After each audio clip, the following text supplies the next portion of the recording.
Okay, good now. Ooh, that's a lot better. Okay, so about a year ago Tara came and approached the city paper and was like, hey, I kind of want to put together a panel so we could talk about how Black communities are represented in Pittsburgh. And so we're like, okay, we'll do this. We'll put it together. And fast forward to now, and we have this whole room filled. So thank you again for everyone coming here tonight. And you might have seen me when you were walking in the front over there. We are looking for video testimonials about what you all think, because I mean, that's why we're here tonight. We're getting everyone's opinion. So if you want to stop by later, come talk to me, tell me what you think about media coverage in Pittsburgh. So yeah, and then thank you to our sponsors. Thank you for Public Source for partnering with us for this. And then thank you for the August Wilson African American Cultural Center for having us all here, letting us come into this beautiful building. And then thank you also to the Pittsburgh Black Media Federation, California University, Yamam's House, and yeah, thank you to everyone in this audience. And then I'm just gonna take a minute to introduce our panelists. If you kind of want to put your hand up when I say your name so people can see you. J. Thomas Agnew, there he is. Brian Cook, where's Brian? Oh, over there, okay, he's against the wall. Latrell Crittenden. Oh. Then we have Kia Hart, right there in the front. Lynn Hayes Freeland. Oh, over there in the red. Tereneh Idia. Where's Tereneh? Oh, did not see you. Brentin Mock. I don't know why I keep looking over there. Sarah Huny Young, right here in the front. And then, of course, Tara Coleman. And then Jordan Hicks will also be the other moderator for tonight. She's the second Jordan, so don't get us confused. All right, thank you. I'll pass it over to Tara.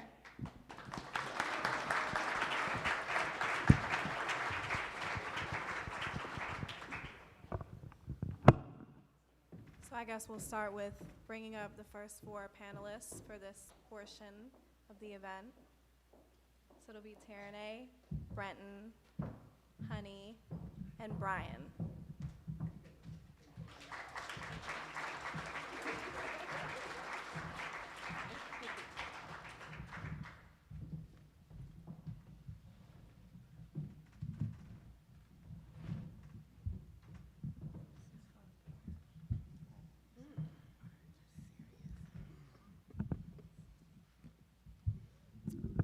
Okay, so the first question that I want to start with is, how do we discern how much misrepresentation has to do with racial bias or just media being completely disconnected from the people and the communities they're reporting on? Is it an obvious answer, or is there a little bit more to it? Good Lord. I know, Okay. it's a lot. It's a lot. Well, I guess I'll start. I think one of the things what you have to think about when it comes to communities of color, it's imperative for growth to have people of color that represent the communities that work at the news stations. So, in other words, it should be culturally diverse in the newsroom so that when they go to those communities, there's a cultural identification when they get there. And I will say this, specifically when it comes to the Pittsburgh Black Media Federation, and we've been having these conversations. We were founded in 1973, and we've been having these conversations on a regular basis, talking about different biases within the boundaries of newsrooms, in addition to the fact that we advocate for fairness when it comes to communities of color. So since 1973, we've been having these conversations, and we have several more conversations coming up, a big regional conference coming up in April 17th and 18th at the Marriott. There will be 13 states that will be represented from Virginia all the way up to Maine, in addition to Washington, D.C. So we'll be having these conversations not only on the local level, but on the regional and national level right here in Pittsburgh. But I also think, I'm Tereneh, I think that the media in Pittsburgh is reflecting the way Pittsburgh talks about itself. I mean, Pittsburgh talks about itself as if it's Whitesburg. Pittsburgh talks about itself pretty much eliminating every other culture except for whiteness. It talks about Pittsburgh in terms of pickles and pierogies. It talks about Pittsburgh being 200 some years old. It erases indigenous heritage. It really is very narrowly scoped in how it talks about itself. So it's no surprise then that media is reflecting that. It's not responsible, it's not accurate, you're not telling the whole story, but this is the way Pittsburgh talks about itself. Pittsburgh talks about itself as if it's a white city. So the maps that don't have black neighborhoods on it, all that stuff, that's just a reflection of how Pittsburgh deals with itself. And we kind of adopt that and then put it back out to people. So then we have to make a point of saying, oh, guess what? There's other people here in Pittsburgh, and it's like someone has to make an exception. And even the word diversity, I have a problem with the word diversity because it's white centering. It's not about diversity, it's about reality. We are a multicultural community, we always have been, and unless we keep going down this path where we're not bringing new people and only attracting white people, then we will always be a multicultural city. So I just think that we have to look at all the different parts that are being, that play into this really narrow, whitewashed, Whitesburg story that keeps getting told. Did anyone want to add anything else? Yeah, I will. I'm Huny, by the way. Can you hear me? Oh, okay. I'm actually not a member of the media, so I really am glad to be a part of this. I've taken photos for City Paper, but I don't consider myself a media professional. But I am somebody who has sought media coverage and who is literally a part of the community in Pittsburgh. I think that when we talk about bias, and is that a factor, it's kind of like when people say, well, it's not about race, it's about class. Those two things are all packaged together. I don't think it's even worthy to try and separate whether there's bias. There absolutely is, because there's bias in our society. And I think that I lovingly critique Pittsburgh. I'm not from here, I'm from New York, but my whole family is from here. I have to tell people that because they don't like outsiders talking about Pittsburgh. Pittsburgh is very sensitive about critique. I was a creative director for a publication called 1839 a few years ago. Unfortunately, it does not exist anymore, but it was a pilot project of KST and Heinz Endowments. My cousin Damon Young was an editor of that, and a lot of it was framed around why Pittsburgh, and the conversation was, why are you here? Why did you stay? Why do you want to leave?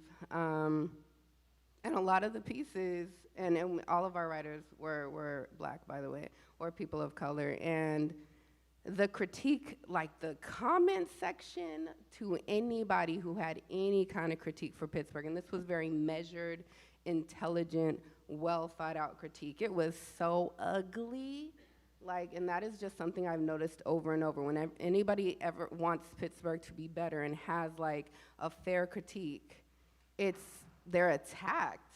It's kind of crazy. So I think that we have to be honest with ourselves about what Pittsburgh looks like, what our society looks like, and how that reflects in our coverage. And we have to be honest as well about making Pittsburgh better. And I think it goes back to what Tereneh was talking about as well. So that was a really hard question to start.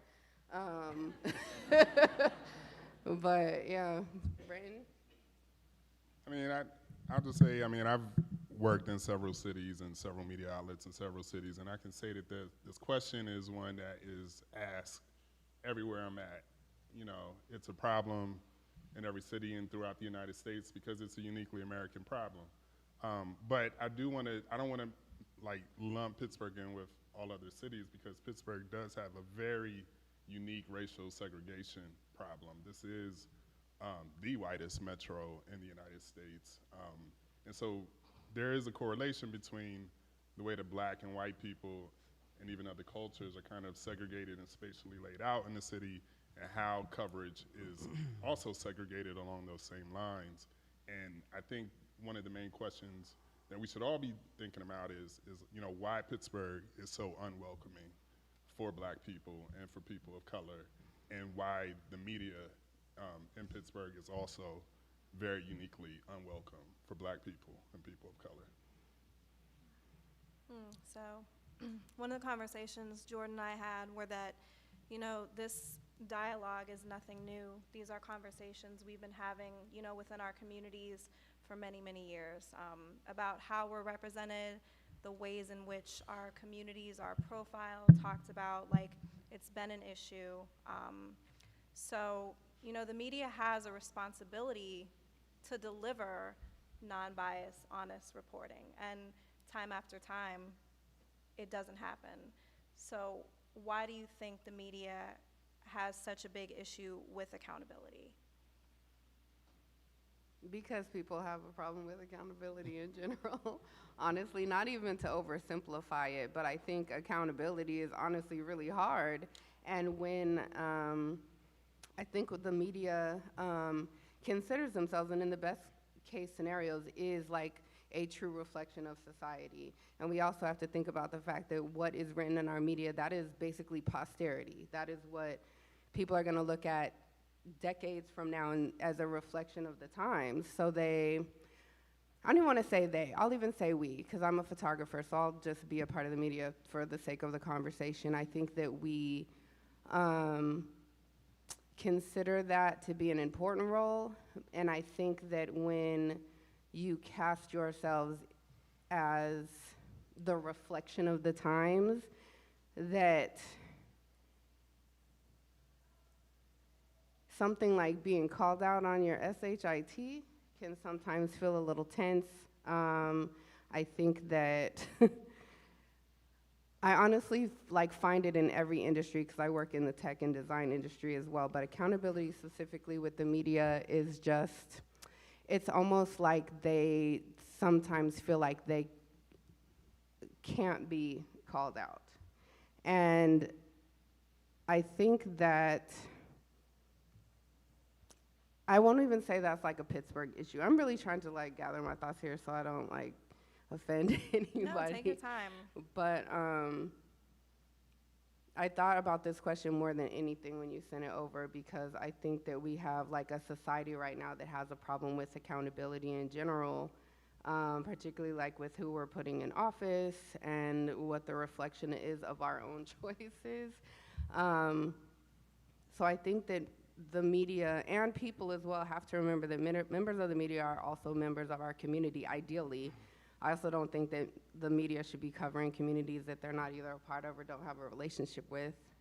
The same way I feel about law, authority, or really anybody who poses themselves to reflect the times or protect us or cover us as people or tell our stories.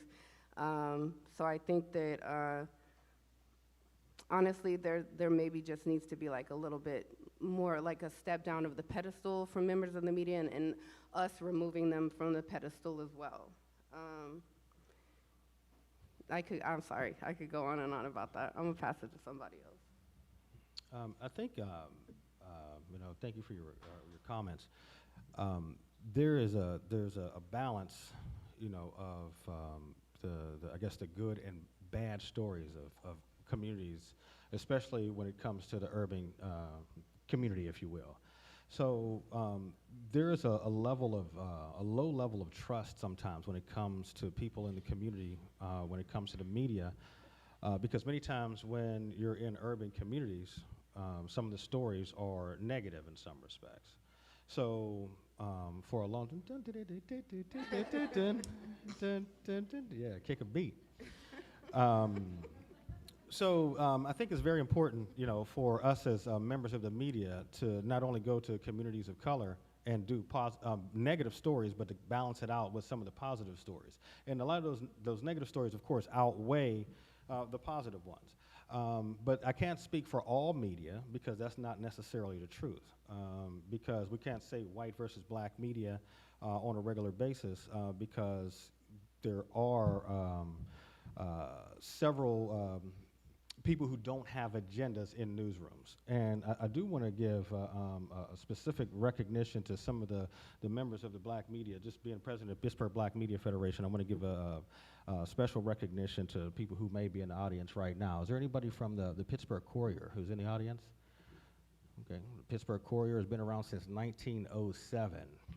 The publisher, Robert L. Vann, was a tremendous publisher, founded the paper, died in 1939. But during that time, had a tremendous impact, not only in Pittsburgh, but around the world. Pittsburgh was a historic heritage paper which had national implications going from Pittsburgh. All the people were reading this all the way out in San Francisco and Seattle because it used to be put on the train and sent cross country. And people knew about the Pittsburgh Courier, and they're located right across the river on the south side. So hopefully they will be at this table, and then they're also a part of the Pittsburgh Black Media Federation's fabric. Is WAMO, 106.7 FM and 107.3.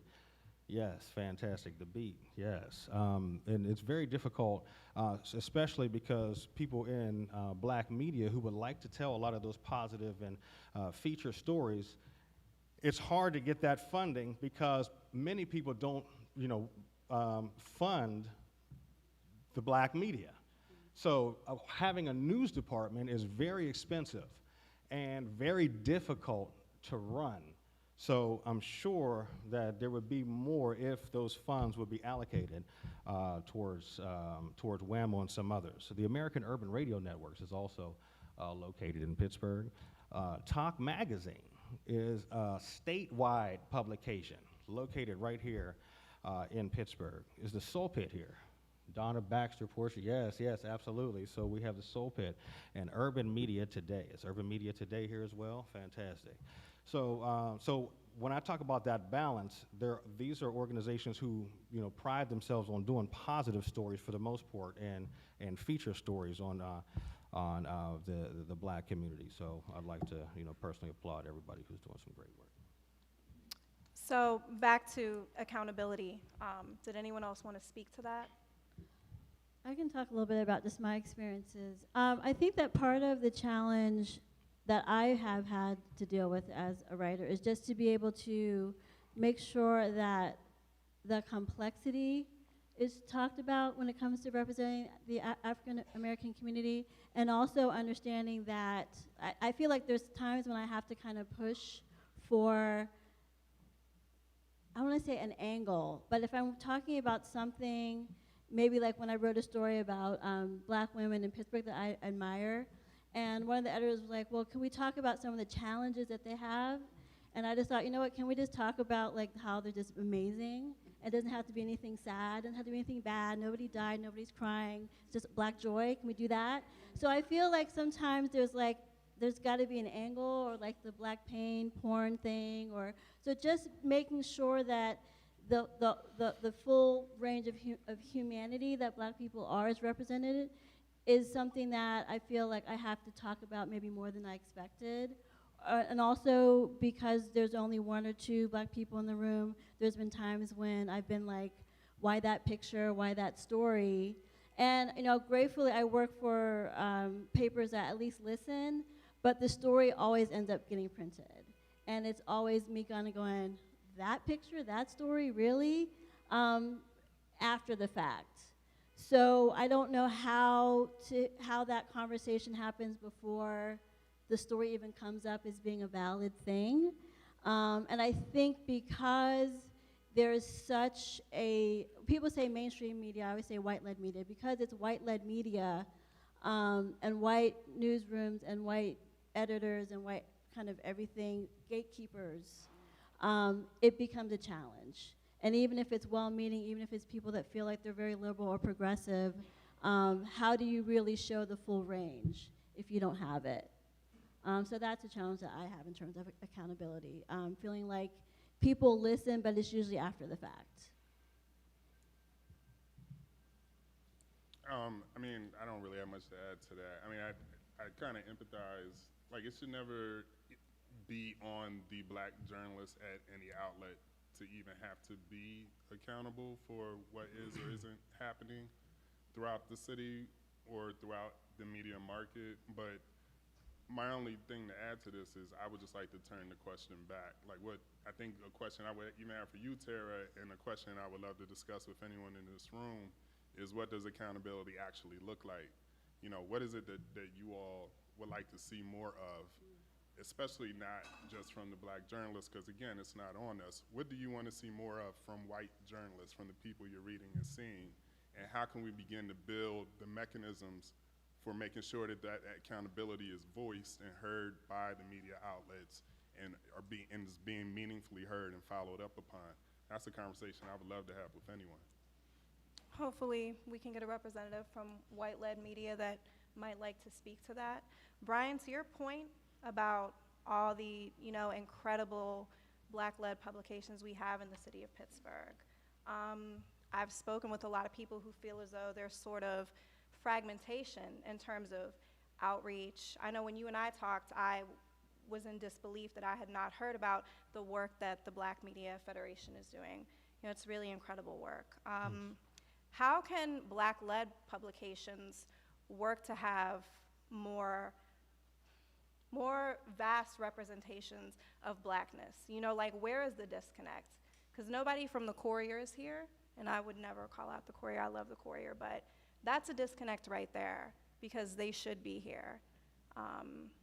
I think that there should be more embracing of the community. I think that we should feel as though there's space for us in these publications. We should feel as though these publications are reaching out to us. So the responsibility is also on us. How do we repair that fragmentation? How can I support the Courier? And in turn, how can the Courier support me? How can I better support WAMO? How can I better support, the resources that we have here that are for us? Well, was the Courier invited to be on a part of this panel? Yeah, I believe so. They were invited? Okay. All right. Part of that disconnect might be, because many times people in the black community can't work together in many respects.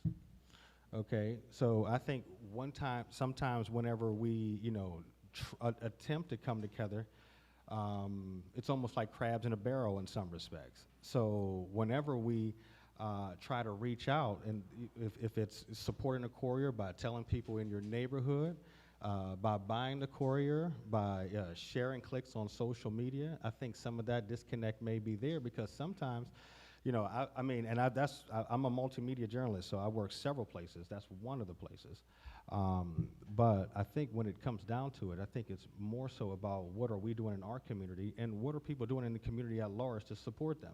What are those things? One of those things, again, would be making those purchases. Going into schools and it's almost like reach one, teach one. So if we can have those conversations and support them and tell other people about it, I think that would help tremendously. If I could jump in right here. So no one who is currently at the Courier is here, but there is some former Courier people here, and I'm gonna call them out. They're gonna be mad at me. But no, in all love, when we talk about this connection, when I was a student, a journalism student at Pitt, one of the first people who reached out to me from the Courier was Sonia Toller, who is in the audience. She was my first connection off the campus to the community, the black community media, and she totally engaged me and helped get my foot in the door in terms of working with the Courier and working in Pittsburgh. And right after, at the same time, right after Sonia Toller reached out to me, Connie Portis, who ran Renaissance Publications, also reached out to me while I was in college. I actually did a poor job as a Pitt student trying to reach out to the greater black community, but these women reached out to me. So when we talk, I bring this point up to say, when we talk about this great history of black media in Pittsburgh through the Courier and WAMO, we often talk about this from a very black male lens, right? We talk about Robert L. Vann, we talk about Rod Dawson, we talk about all of these men who have led. I don't know if this has anything to do with fragmentation and all of that, but I do know that black women have been doing really great work in Pittsburgh in the media market. It was black women who brought me in, and I'm forever in gratitude for that. And I think if we lift up more black women as creators, as writers, as journalists, Tereneh, Huny, I think you probably will see more of a connection throughout. But anytime you muffle Black women's voices, you're not going to have a full and holistic picture anywhere.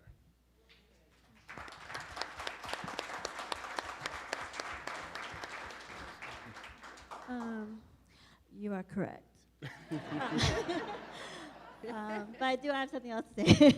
But I also feel like when you're in a community like Pittsburgh that has so much misogynoir, so much sexism, so much racism, if you show that you are kind of down with those isms to perpetuate those isms, then you're going to get rewarded for that. And so I think we have to be very cautious and aware of the fact that, you know, there are people in places that don't really support. And so how do we, I'm trying to think how to say this. So I just feel like sometimes you go to seek that help because a person is in a position, but that position has been brought to them because they're supporting a system that doesn't support you. So I just had to say that. I think visibility really matters. I know it doesn't put necessarily like dollars in these organizations, but I just as somebody, like I'm like an internet millennial, so I think honestly like sharing content and like keeping the visibility of these publications alive is really important because honestly a lot of the younger people are on social media. So I know it may not even sound like it's that important, but it's somebody who, you know, just does a lot of things that like requires like people to spread the word for me.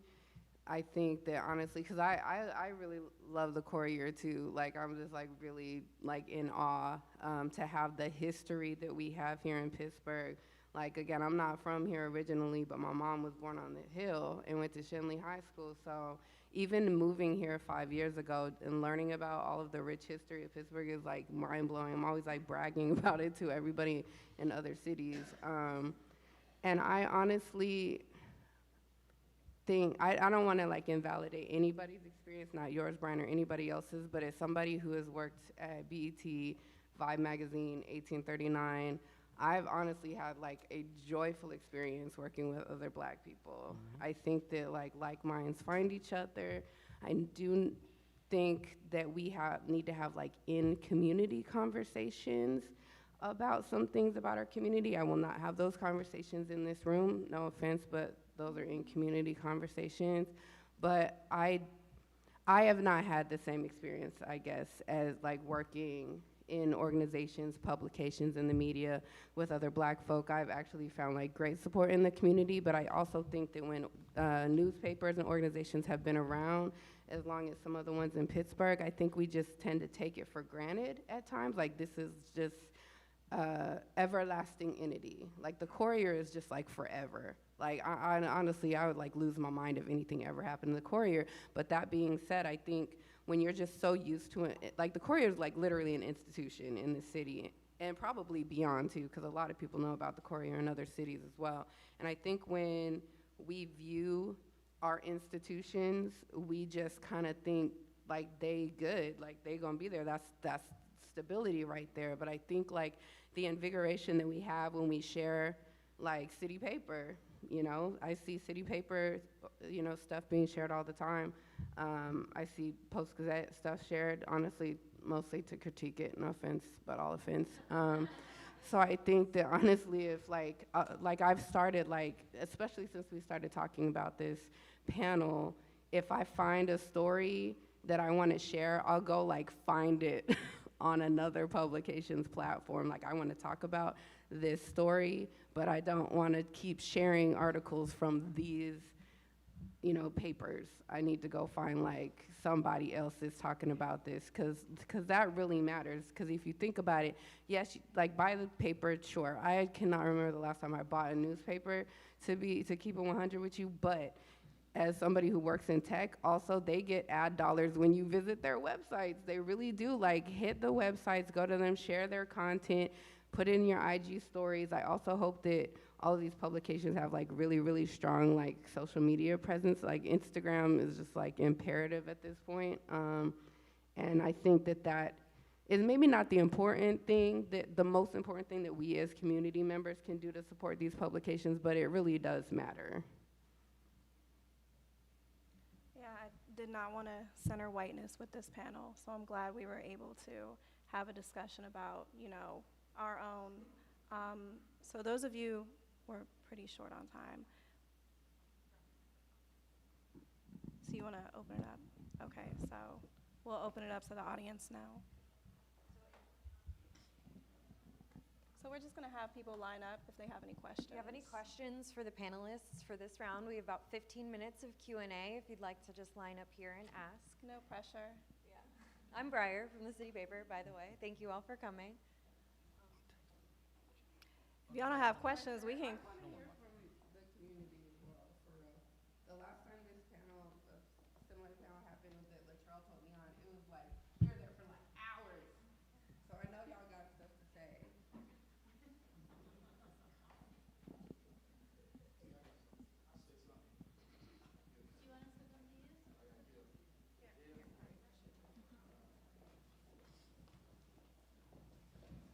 Thank you. I appreciate the opportunity. When you talked about the history of different media here within Pittsburgh, especially with the Pittsburgh Courier, one of the things about the Courier is that the Courier became very popular when it did because black people, Negro folks as we were called back then, were engaged in a mass movement, a mass struggle to dismantle Jim Crow. And the Pittsburgh Courier led the charge as a premier form of black media. A lot of people don't realize this, but Malcolm X himself used to write articles that were posted in the Pittsburgh Courier. And the Pittsburgh Courier served as the inspiration for Malcolm to start Muhammad Speaks as an independent media outlet. The bottom line is the media today in 2020 needs to take more of a very strong advocacy position in terms of social justice issues for the community to really rally behind it and support it. We have to do more than just feature articles that deal with etiquette or deal with social grace, right? Or that deal with how we can fit into the system just a little bit better, even as the system continues to push back and reject our people collectively. We need media outlets that are really going to take a strong vanguard position and serve as vehicles for advocacy, for social justice and freedom and liberation for black people. If you do more of that, then the black community will support those media. Thank you.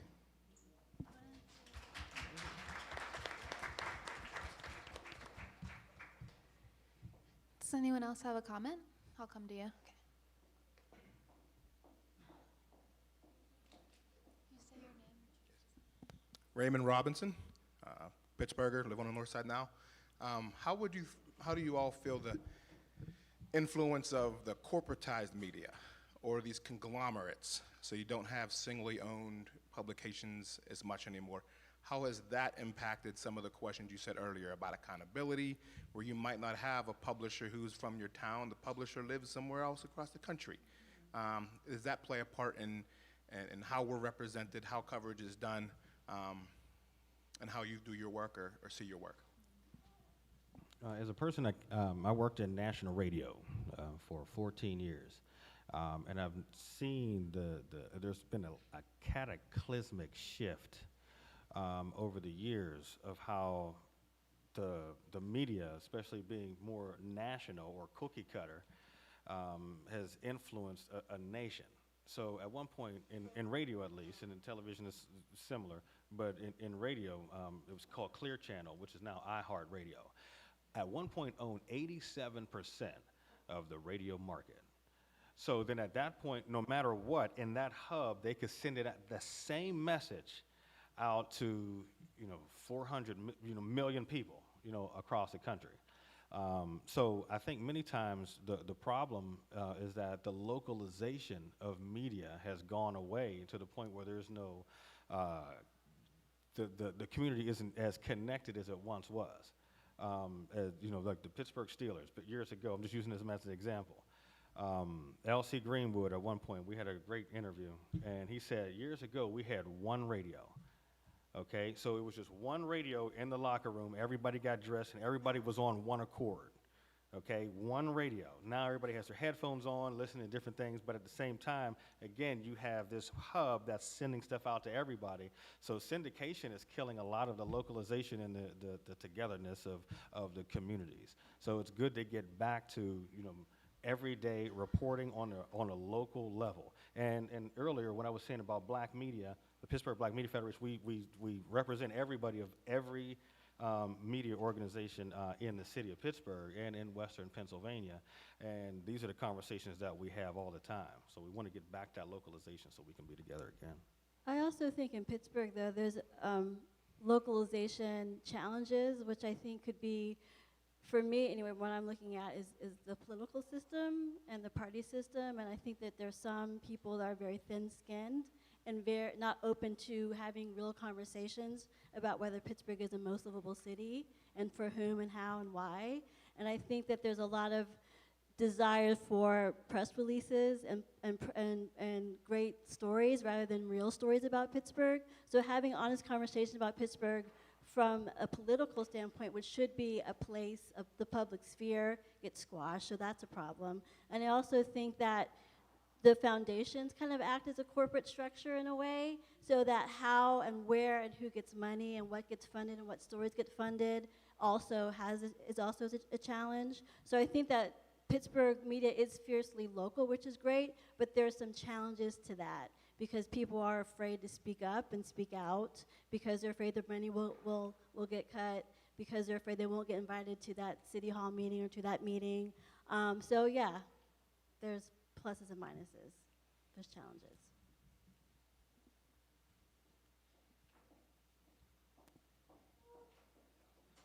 Going over here first, and I'll come back over here. We have one back here. How you doing? One of my questions was really what stories are important to y'all to tell? And I say that realizing that Pittsburgh, especially Black Pittsburgh, is a dichotomy. Like, I grew up on the east side. We didn't go to the west side. Don't know nothing about it. Didn't really go to the north side. Don't know nothing about it. Not until I got older and I started to go around did I really start to even have an inkling about what was happening on other sides of town. So I guess, to be more direct, my question is, how can media, and specifically Black media, make Black Pittsburgh more of a monolith? Like, I think that's a bigger issue within our media representation of ourselves, is that we don't necessarily see ourselves in ourselves. You know, Pittsburgh is a dichotomy for real. So that's my question. What would you say we should do to make ourselves a monolith? Well, I live on the north side, so people need to come to the north side. I live on the north side, and people need to come to the north side. It's not far. It's just right there. You can trip over the bridge and be right there. So I think a lot of it is just going around this whole, like, we don't cross rivers and bridges or however it goes. Like, stop doing that. Like, the East End isn't the whole city.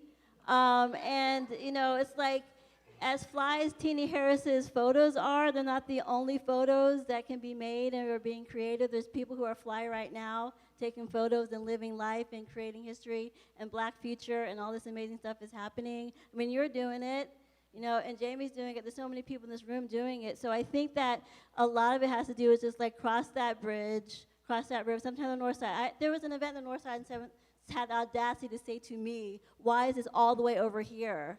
I catch 2 buses to go to the east side and do your stuff. Yeah. So just come on, the city's not that big. Just travel and just start telling the stories. I mean, I'll share it. I'm trying to find people to photograph every month for the city paper. I'm always trying to find something to write about, so please, just share it. I mean, I want to tell the stories, and the important stories for me is Black joy, Black love, and Black future. Those are my top 3 things. Yeah.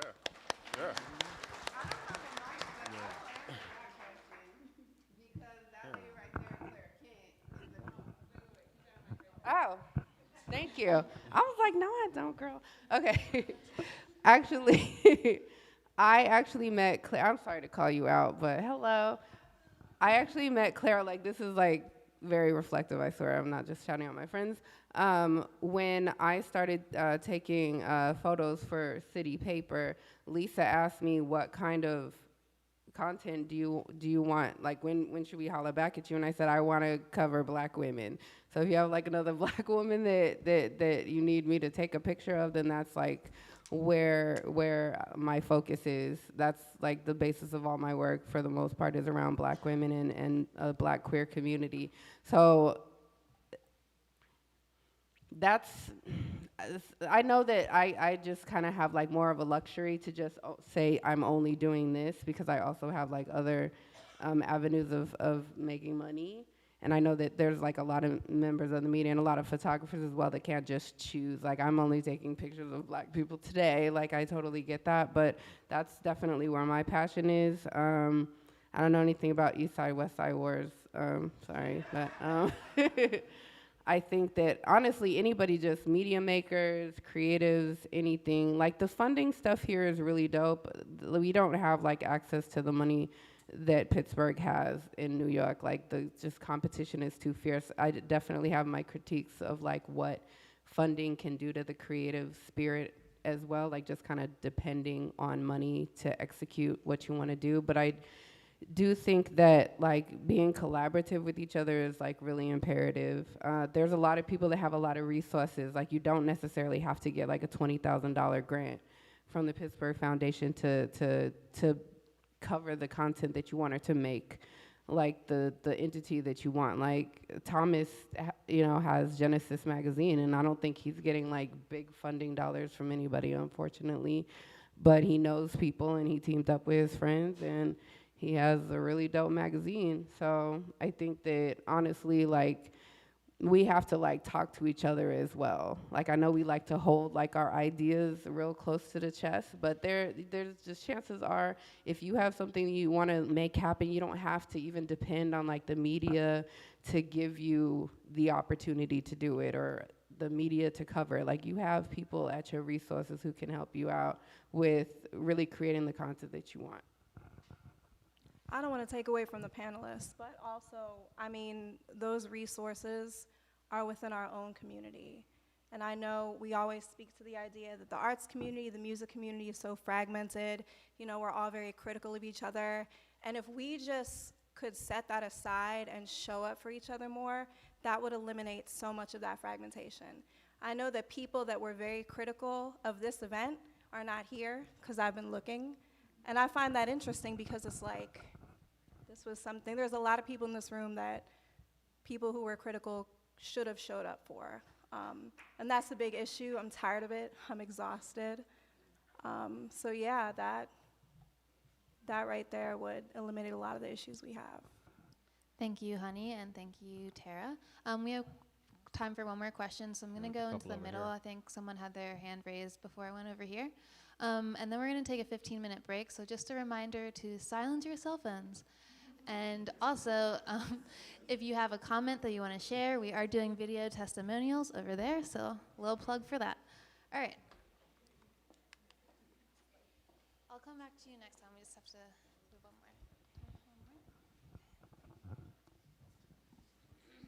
more. Hi, I'm Alexis Johnson. I work at the Post-Gazette. I wanted to comment on, I wrote down what I wanted to say, because I don't want to ramble. But I just wanted to comment on the disconnect that you said and between the reader and the publication. And I've only been working in media full-time for about 3 years after getting my master's, but like I said, I'm currently at the Post-Gazette, and it's no secret that we got kind of a bad reputation around the city, right? And that's not to say most of it isn't warranted, but I think a lot of that disconnect between the news and the consumer comes down to media literacy. And there are a ton of people who don't know the difference between news and editorial, or a factual article and an opinion piece. And not only that, but who those pieces come from, where those calls are made. Those are totally two separate parts of the newsroom. And a lot of consumers don't know that. They just see the publication's name on an article, get quick to sharing and reacting. I've always said that media is the only product that 100% of people consume, but only a small percentage know how it's made, how it's formed, how it's packaged, how decisions are made, how photos are chosen, et cetera, all before it comes before your very eyes on your TV screen or on your phone. So I think us as journalists need to do better, a better job of being open to the public about the process of crafting a story to create that understanding, and also for the public to be more responsible readers and stop sharing stories on Facebook that are 3 years old, or just click the link, or go crazy over a headline that's from a publication that's not a verified source. So I just think it is a two-way street, but a lot of that disconnect just comes from the fact that, I mean, I know a lot of my friends, or we get, you know, you see it in the Facebook comments all the time, why was this photo chosen? And it's like, because it was in our archives and we sent our photographer out to the scene and this is what they shot. Like, it's really black and white, you know, it's just that simple.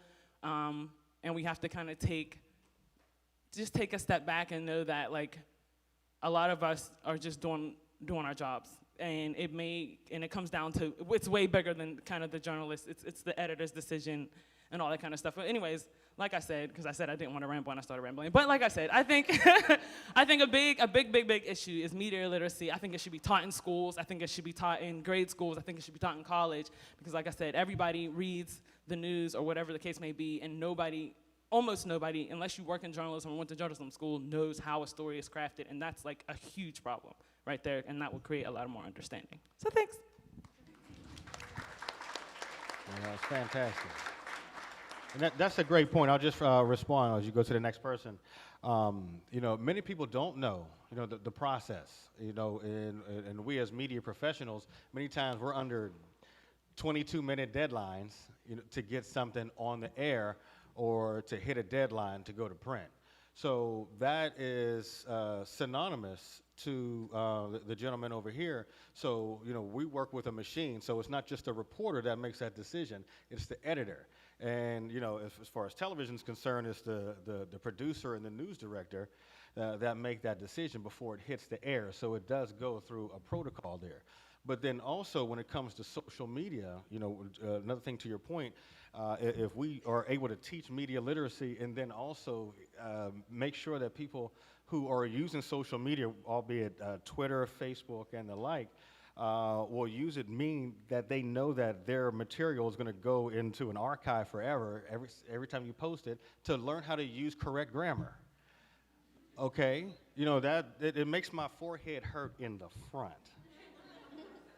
when I read social media sometimes, with, you know, watching horrible grammar. That's etched in history for eternity. So I think, you know, we need to make sure that we educate the next generation, because it's going to overtake our business in, you know, the next 15, 20 years.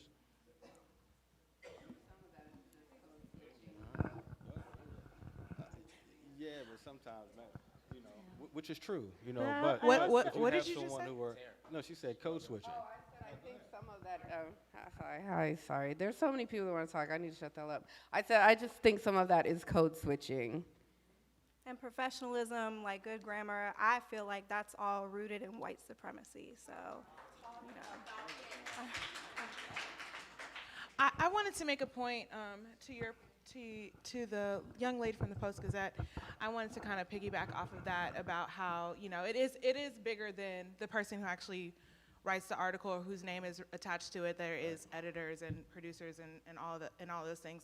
But I think that we're putting the onus on them, but I think that's the issue that we're kind of tiptoeing around, is that, yeah, these publications are a part of a huge machine, and the machine is what is the problem, and continuously perpetuating the problem, and continuously having writers write sensationalized headlines that can be, you know, deceiving a lot of the times just for clicks.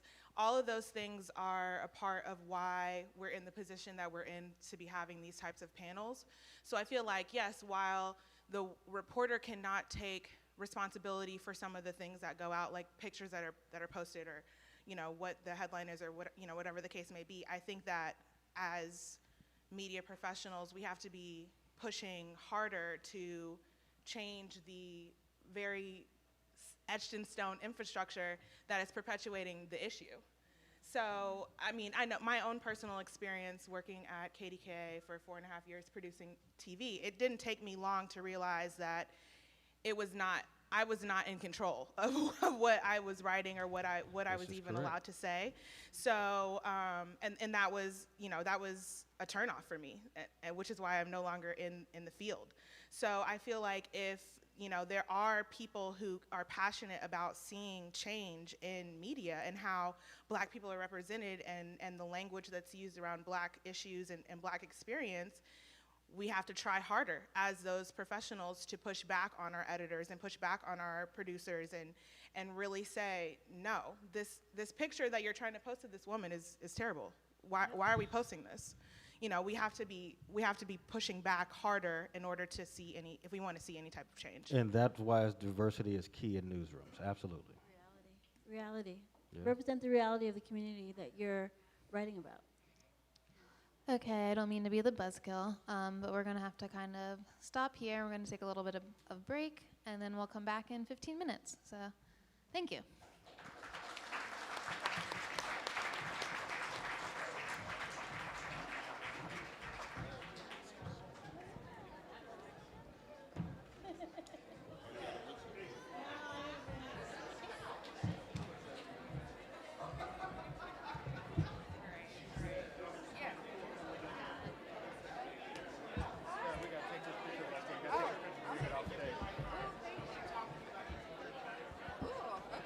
Interesting.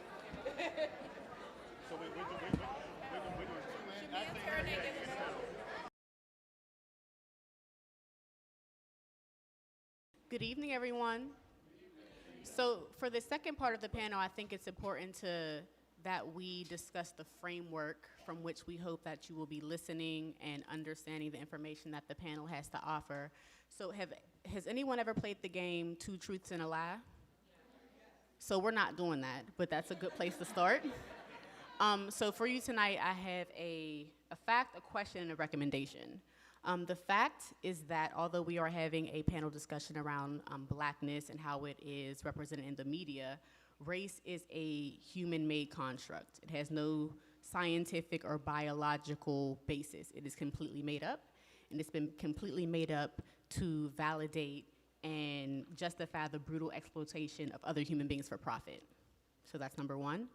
The question, and this is specifically for my brothers and sisters in white-led media, white legacy media, I need you to ask yourself a question. And that question is, what are the ways, or have your stories, your career, or the perceived identity of your newsroom, so the social justice newsrooms, the progressive media platforms, what are the ways that you've benefited from the construct of race and associating Black people and Black life with victimhood and inferiority? Right. And then my recommendation is that you check in with yourself. Most likely there is going to be something that is said this evening that is going to bother you, and the body never lies. So if you find yourself picking at your nails, if you find yourself shaking, if you find yourself clenching your jaw, that would be the moment that you need to take notes and figure out why you are reacting that way. It will most likely be in a reaction to something that someone says or the way that someone answers. So that way this evening when you go home and you're in the comfort of your own home and your bed tucked in, you can go through those things in your own safe space. But also don't let yourself off the hook, because guilt does nothing, and a bad attitude does nothing either. It changes nothing. And so with that being said, we're going to jump into the panel. So we heard a lot from the former panel about representation, about the way that grant funding structures are set up, the way that media organizations operate. Latrell, who is one of our panelists this evening, wrote an amazing report called The Pittsburgh Problem, Race, Media, and Everyday Life in the Still City, where he reported that reporters of color within Pittsburgh have a much less quality of life, both inside and outside of the newsroom, that the overall representation of African Americans is poor, that newsrooms are not diverse, and that they do not foster an environment where journalists can openly express their experiences, and they very much lack diversity. So for the panelists, my first question is, what's at stake with all of this? If we don't get this right, if we don't figure out a way to solve these issues, what's at stake for our larger community, for the city of Pittsburgh? And anyone can honestly answer this question. Latrell, maybe we'll go with you first. I guess I'm gonna go first. That's an interesting question, because the reality is African Americans in Pittsburgh have been misrepresented forever. So what's at stake is the status quo. So if you don't actually have massive changes to the way that African Americans are represented, then you're going to have a system that continues to perpetuate the larger Pittsburgh problem, which is that African Americans in this city have poor life outcomes. Now, from my perspective, because I study these things from an institutional level, being a nerdy professor, this is not just a matter of dealing with certain television stations having the black man of the day on TV. This is not just about the only time you see African Americans, if they're not criminals, are complaining about Antonio Brown for the last year. This is bigger in the fact that you have a massive level of distrust within African American communities for the media. By a raise of hands, how many people, African Americans, do not trust what they get from the media here? All of you who are in the media need to take note of that, because that is the problem. Even if you are thinking that you're doing the right thing, you do not have the type of relationship with African American communities that will yield productive news stories, because they don't want to talk to you, they don't trust what's coming out, and that is a structural issue, and I don't want to take up too much time, that is bigger than I think people recognize. And I say that because so I'm the one panelist who's from Philadelphia. I was in Pittsburgh. And the one thing that I want to leave you with, as I've studied media in Chicago, I've studied media in Philadelphia, I'm studying media in central Pennsylvania. Pittsburgh's media ecosystem, as compared to those other places other than central Pennsylvania, is poor when it comes to issues of diversity. And we're talking about, Pittsburgh doesn't even know what the question is to the problem.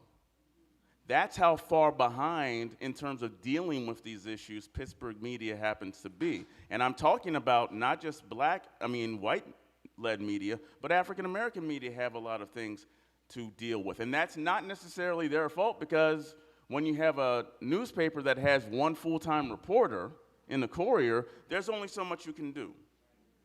So I think that the thing that is at stake right now is perpetuating the status quo. Did anybody else want to speak to that? Yes, I would like to. Can y'all hear me? Hi, I'm Markia Hart. I think it's going to stay stagnant, and we keep complaining as a whole about things not changing within the community. That's why I created my own space.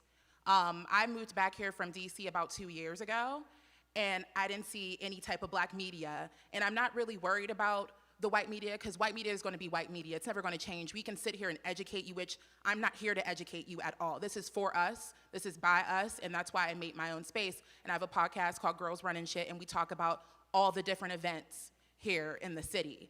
So I just think that everything would just stay stagnant, and everything won't change. So that's why we just have to create the change within ourselves here.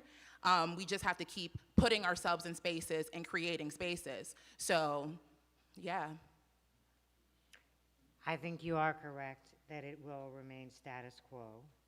But I also think that when we talk about accountability, that accountability goes a couple different ways. I think that the mass media gets away with a lot of what the mass media gets away with because we allow it to get away with it. I think that people call me all the time and complain about something that KDKA did, or more importantly, they call me and complain about something that one of the other two stations did, or one of the other two stations said. And I say consistently, why are you calling me? Why don't you call them? Or they will put it on Facebook, or they'll put it on Twitter, but then they go on about their business. If we see something we don't like, we need to tell them.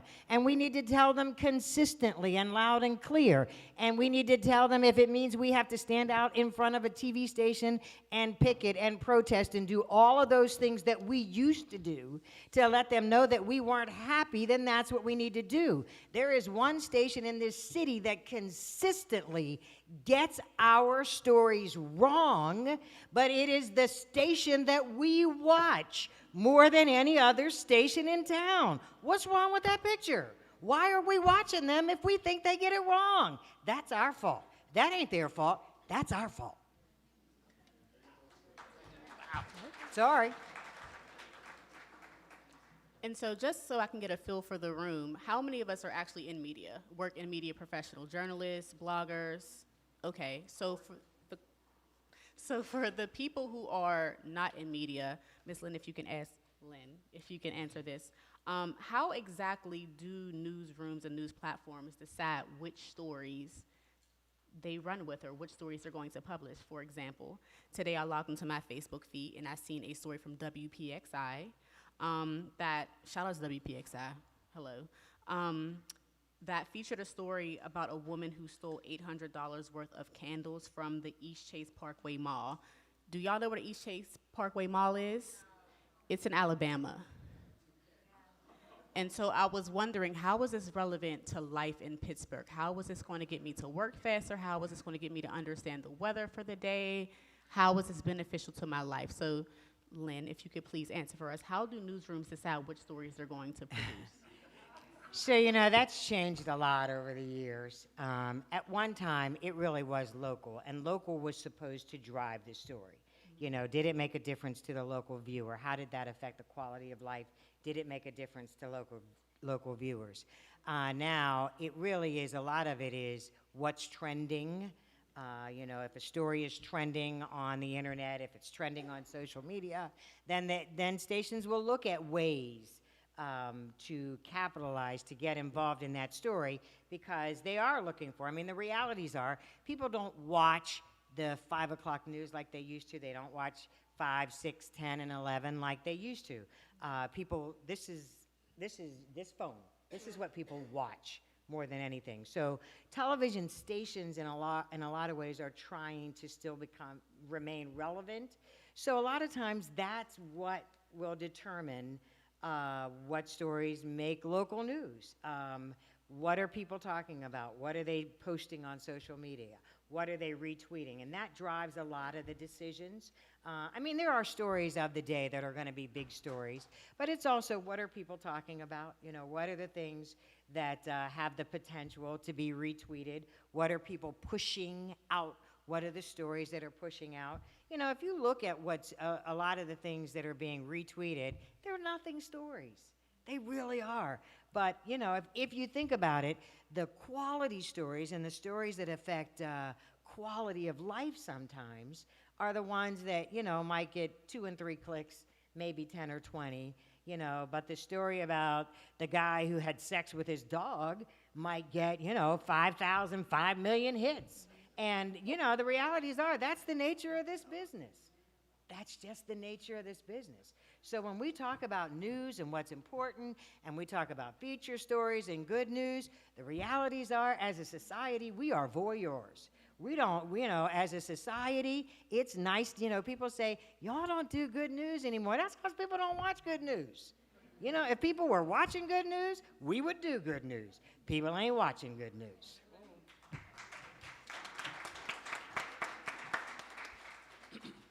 So Thomas, you've had Genesis Magazine for over a decade now. What are the ways that you go about choosing the stories that you publish and share with the community? I just connect with a lot of people, do a lot of networking. When we first started Genesis Magazine, we did focus groups, and I continue to do focus groups to kind of talk to people who read the magazine about what they want to hear, what they want to see, you know, the positive things that are going on. All the stuff that we publish on our website is all positive. I don't do any negativity. I don't have time for that. We don't have time to like down our community. Everything that I try to do, our staff does, is trying to uplift people. So that's kind of really how we do. You know, we just always trying to keep our ears to the people. I think that, you know, in media a lot of times, like, you know, we're talking about, you know, these weirdo stories and stuff like that. It's because people aren't even connected to the people who are reading. You know what I'm saying? Like, they're not connected to the people at all. They're mimicking what like a complex network does. They're mimicking what these people who have large following on social media, and they're trying to mimic it, and it's like you're watering down what you're doing. You know, a lot of the media in Pittsburgh is like straight watered down, you know, when it comes down to it. So it's just like, how are we connecting with the people? How are we going into these neighborhoods, seeing what's going on, not only the negative, but like the positive, you know, and making sure that we reporting correctly, you know, making sure that we are trying to uplift people. I mean, what it is, it's just like, yo, yeah, this is, you know, the business. The business is to just try to tell all these stories, get clicks, to get views, to get whatever you can, to make sure that you get advertising. You know, for our website, I didn't even go after web advertising, especially in Pittsburgh. You know, most of the white people don't care about advertising on the black network. You know what I'm saying? So it's just like I had to start creating partnerships with people to do better content with people. You know what I mean? Like there wasn't anybody willing to give us thousands of dollars and do these different things. So I had to come out of pocket. I had to get creative with people. We had to really just get out there and see like what the people wanted. And you know, from there, you know, our viewership, most of our viewership after probably year 3 came from Los Angeles, New York, and Atlanta and Chicago. So I mean, that's kind of just telling of like who's paying attention to what. Like, are the people in Pittsburgh trying to, you know, support what's going on? Or are they trying to just, oh, you ain't got me in this. You didn't come to me and put me in this. It's like, support that. So you can't, you know, we need to support that so we keep seeing our faces.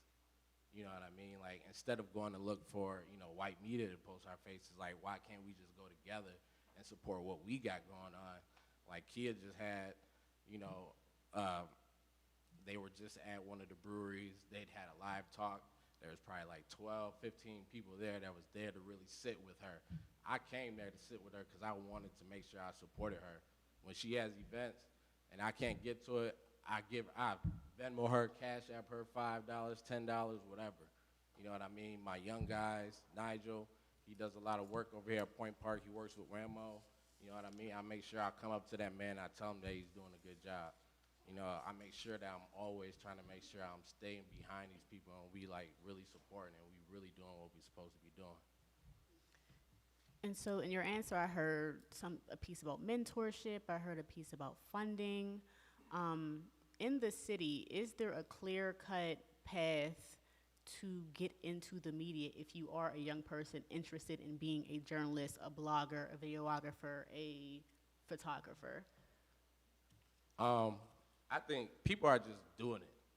You know, people ain't got time to sit and wait and try to let somebody vet them and let them in their doors. Like, people are making podcasts. People are out there learning how to shoot with their own video. People are learning how to do interviews based off of watching somebody else, you know, listening to certain things. Like, I listen to Portia and Mike. You know, I learn certain things even though we are similar in what we do. You know what I mean? Like, these kids, they don't wait. They don't sit back and wait for somebody to be like, well, here, you can come in and write your little article in our paper. Yo, they're out there getting it. You know, they're after it. And we always have to make sure that we, like, supporting that. We really making sure that we are out there looking, showing up, giving them tips, giving them tricks, you know, helping them out, and making sure that, you know, the media that they're creating, you know, is getting out there. You know, it's not about competition or anything like that because everybody's telling a different type of story. So, you know, we just got to make sure we supporting that all the way across the board. And so I'm wondering, go ahead. For the past 40 years, the Pittsburgh Black Media Federation has held a Frank Bolden Journalism Workshop that has trained dozens of African Americans to enter the field of media. And that workshop has been getting less and less and less funding from foundations over the years. And I'm talking, there are Pulitzer Prize winning journalists who have gone through that workshop. Now, my question is, the foundations here fund a lot of different media projects, geared toward African Americans and youth. A lot of them aren't led by people of color, but they're focused on people of color, but they're not led by people of color. My question is, how does that happen? How does it happen that we're in a situation where people say they want to improve diversity? People say, I've even gotten calls, well, I can't find anybody of color to write for my publication. Well, one, Have you contacted the Pittsburgh Black Media Federation? And then 2, are you investing in the programs that exist to train journalists of color to enter your newsrooms? And the final thing I would say about that is Brian Cook is a freelancer. Wendy Bell has a job. We need to also end this practice of hiring black people to be freelancers to do the work of covering communities of color and then saying, but we can't find a position for you to be a full-time staffer. That is a significant problem because those people are not in the newsroom on a day-to-day basis to engage in the critique that is necessary to change newsrooms.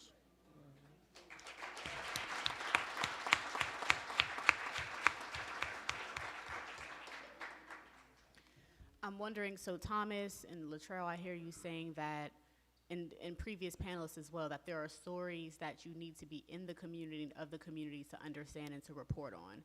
Are there stories that white journalists, white legacy media platforms are not and should not be able to tell when it comes to black communities?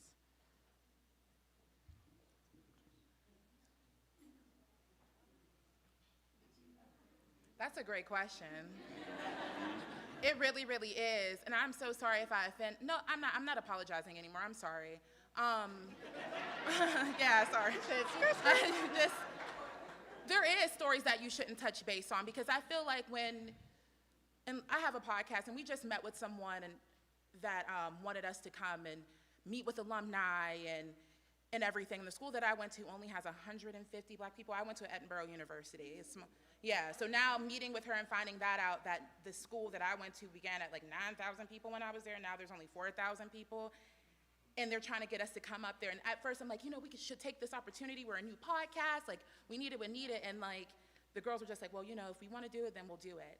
And then after like doing some research and hearing some feedback, I just feel like we're being used to a certain point. So white people like to use us as like, oh, we're advocating, we're allies for black people. And then just if something was successful or anything, if they had a part in it, then they're just like, look what I did. Like, I helped these black people do this, this, and this. So no, I don't think that every story is for them. There's sources. I literally moved back to Pittsburgh from DC because I got a job at PNC in their multicultural department. And I was the person that, white people would come to and be like, is this offensive? If you have to ask me, then maybe it is. So, they didn't know hair texture. They would ask, like, how is a light-skinned mother and a dark-skinned father? Like, how is this possible to have another light-skinned child? And, like, I had to fight to have a brown-skinned girl, like, in certain media. And then I was let go from that job because they were, I guess they were shutting down the whole entire, multicultural department just to open it back up 6 months later and hire a girl from California that doesn't speak any other languages, doesn't come from the black community or Hispanic community or LGBTQ+ community. So no, white people shouldn't report on a lot of stories. They can be a part of it, they can learn from it if they want to, but there's more than enough black people. There's a whole black directory, and we just interviewed Camille on our show, Coco Pinoir.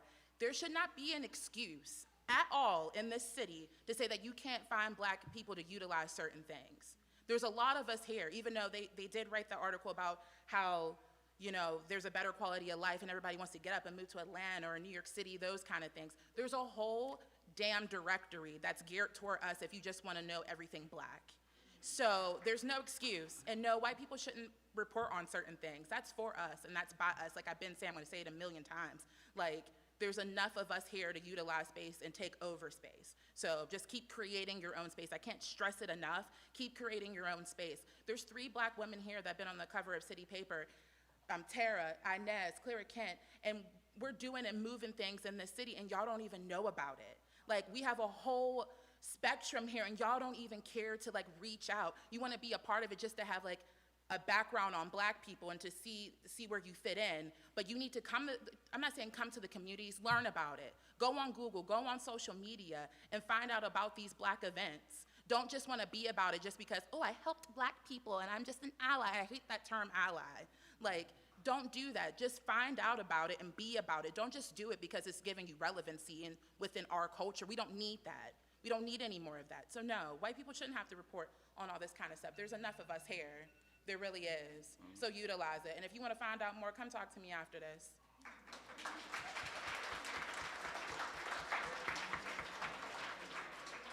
And the young woman that she just referenced is Camille Scantling. She's the CEO and creator of Cocopreneur, which is a directory of Black-owned businesses and all types of opportunities. And so I'm wondering, what are the conversations that we are encouraging our brothers and sisters in white media to have amongst themselves to change the cultures of the newsrooms that we're walking into? Thomas. I'm not having no conversation with them at all, for real. Like, I don't have no time to be trying to tell them to police themselves and figure it out. Like, I just don't. They're not putting money in my pocket. They're not putting money in my community. Just like you saying, people come out and check out and stuff. They're not searching for it. They're not searching for our events. They're not searching for any of that. Like, I'm just looking for, like, Black people to check my stuff out, check our stuff out, and support. I've always done a good service of trying to tell people outside of Pittsburgh about the stuff that we have going on and the interests and the things that we are doing. I know a lot of people outside the city, outside the state, that pay attention to a lot of things that, the Black people in Pittsburgh do. So, I'm not here for policing and asking them to sit down. Like, they are grown people. They could do that on their own, but, they don't really want to do that anyway. So it's just like wasting breath and energy to go up in somebody's job and say, hey, can you think about how you work with Black people? I'm good. Like, I don't know about y'all, but yeah, that's how I feel. The sad thing is, you're absolutely right. Media doesn't try. You're not even trying. I mean, the study that I came out, I spoke with people of color and a number of white journalists who basically said that if a person of color says, hey, here's a story, I'll get back to you. This story is problematic. Well, you're just being an angry Black woman. And these are the types of everyday experiences that people of color inside of newsrooms are dealing with in Pittsburgh. So if you have a situation where people of color can't even say there is a problem, then there will be no change. And I agree with you that it's not on us to make that change. I can't go in, I actually do consulting work. I've done consulting work, but I actually went to a consulting gig in Detroit, and the thing that I said is like, I can't change your newsroom. You have to step up and say, these are people who have a problem, and actually listen to them and actually are concerned enough with how you represent your community to make that change. If you're not going to do that, then this is a waste of time, and you just paid me money for no reason, and I'll take the money, and I'm happy about that. But that is a significant problem, and that, again, gets into, I think, the larger issue with Pittsburgh is that Pittsburgh in general doesn't want to deal with its problems with racism. So the fact that newsrooms don't want to deal with their problems with racism is a reflection of the larger community.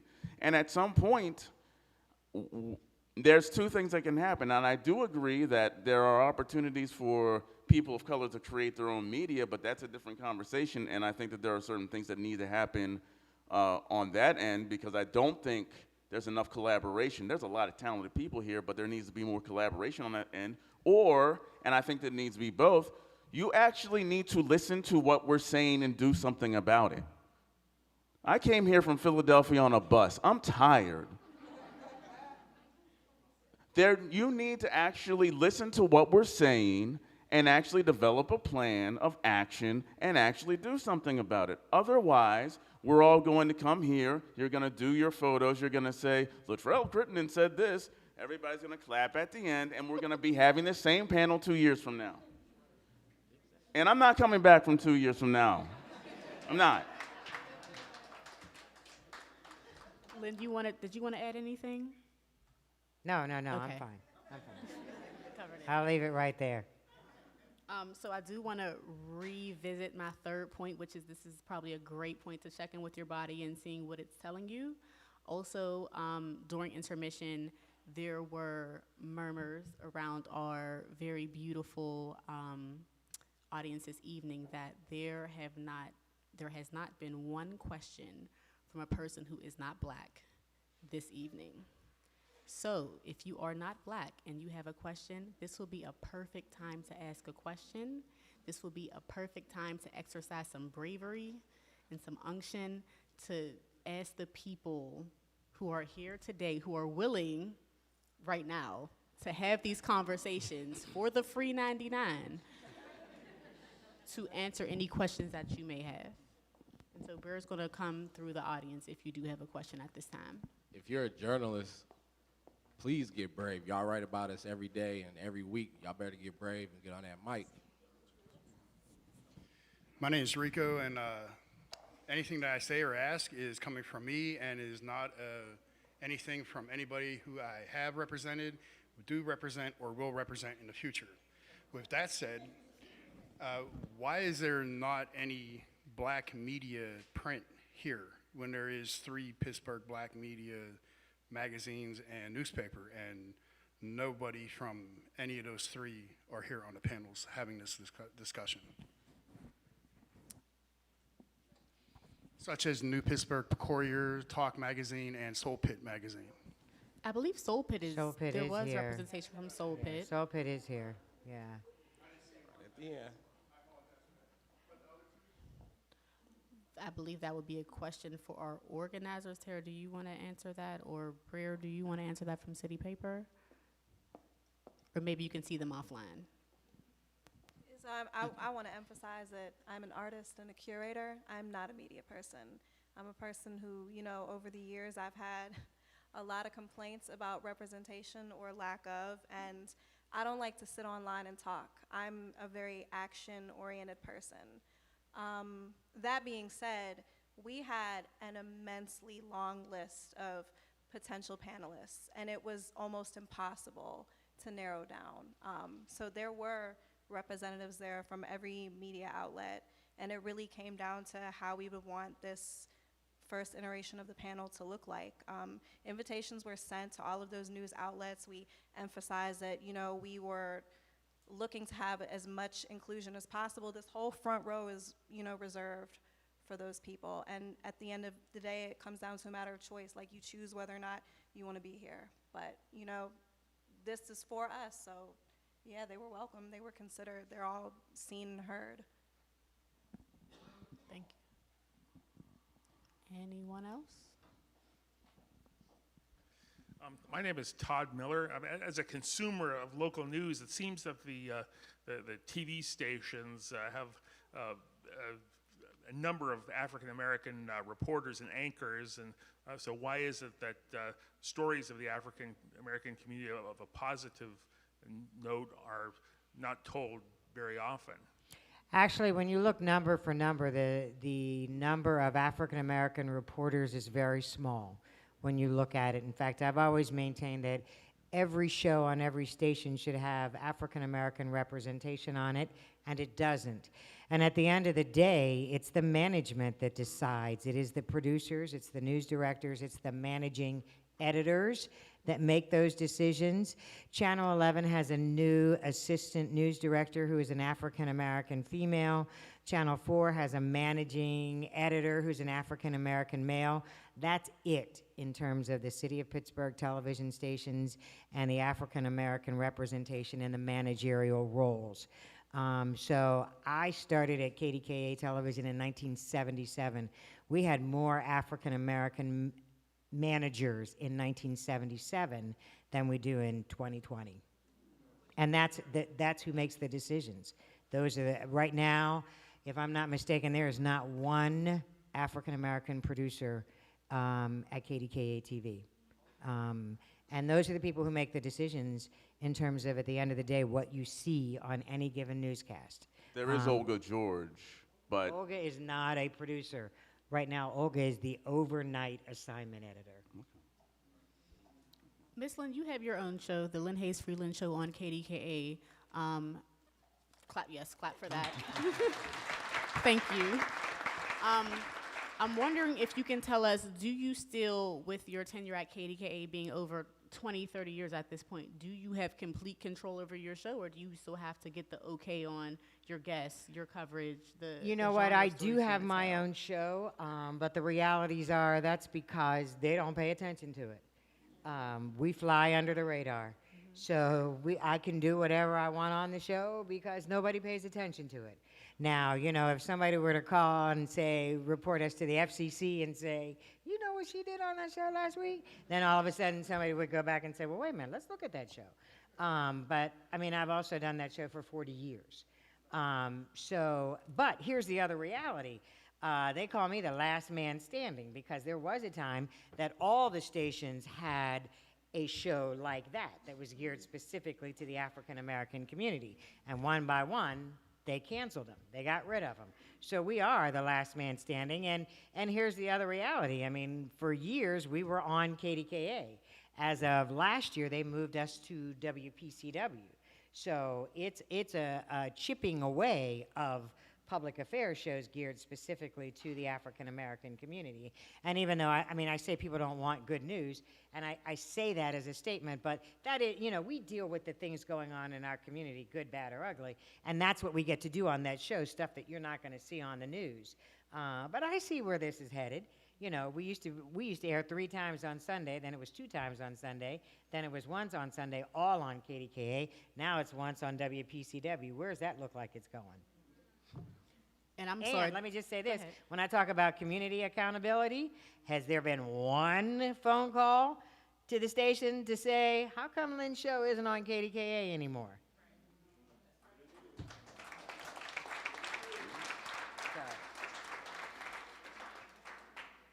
Were there any other questions from the audience? We have one in the back. Did you have one? Okay, I'm gonna go over here first.